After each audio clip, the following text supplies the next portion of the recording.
Mapagpalang gabi mga kanter. Dito tayo kay Otol Andy sa may puting kahoy. Titingnan natin yung kanyang labuyo na sinasabi.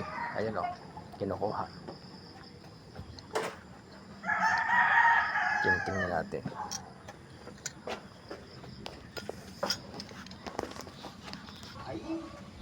Ayan, ito. Oy, kaganda oh. Maliit pa kanyang palong. Maliit. Ang ganito talaga palong niya, maliit. Saan magaling yan?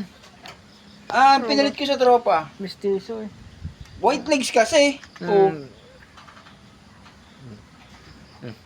Galing itong bataan daw sa tropa. Ngayon, sabi niya, palitan mo, pre. Magandang ayan oh. Pero mas makisig ito. Ayan oh. Tingnan mo na. Ito yung makisig mo. Makisig oh. Yan. Yan, oh. Yan.